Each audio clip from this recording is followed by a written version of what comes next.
Section 3.2, the graph of a function. We're going to start by talking about parent functions, and these are the types of functions that you typically see, type of relations, type of functions that are commonly used in math classes and to model real-world situations. So there are definitely other ones. These are the ones that we're going to spend our time looking at in this class and in classes beyond this. So the first one is simply the line y equals x. This is a linear equation. It's a nice diagonal line. For every input, it is the same as the output. As in, if x equals 1, y equals 1. That's the point 1, 1. When x equals 2, y equals 2. That's the point 2, 2. 3, 3, 4, 4, negative 1, negative 1, negative 2, negative 2, negative 3, negative 3, and so on. Nice straight line. We then have a parabola. So a parabola looks like this. It is this U-shaped function. Goes up that way. You've seen this before if you took Algebra 1, and certainly if you took Algebra 2 in high school.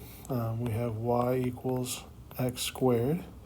Next, we're going to work with a cubic function. Cubic functions look like 2, 4, 6, 8. Look like this. Let me see if I counted that right. 2, 4, 6, 8. Oops. Lost my cursor there. I believe it's right there.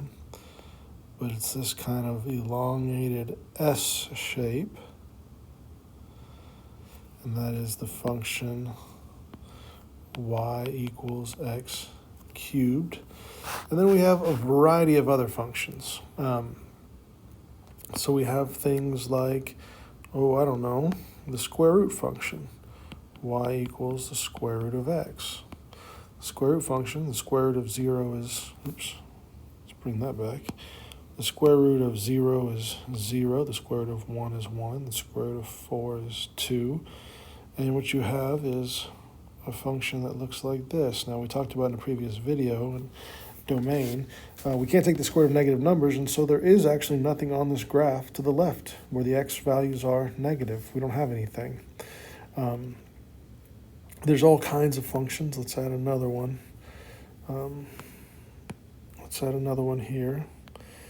This is, I didn't mean for it to be green, but it'll be all right. We have y, or f of x, should have been using f of x in all these. F of x equals the absolute value of x. So the absolute value of 0 is 0, the absolute value of 1 is 1, but the absolute value of negative 1 is still 1. Absolute value means the distance from 0 on a number line. And it has this, it's a v function, not to be confused with the u function we saw for y equals x squared. But we have all these different functions, and if you go into pre-calculus, you'll get into trigonometric functions, sine, cosine, tangent, all that kind of stuff. And so we have these varieties of functions. Now, they're functions, and the way you know they're functions is because they meet the definition of a function. Each input, each x value has exactly one corresponding output. And so we will look at here in this next video about how you tell if a function, perhaps not a nice neat function like these, but how you can tell visually that they are in fact functions.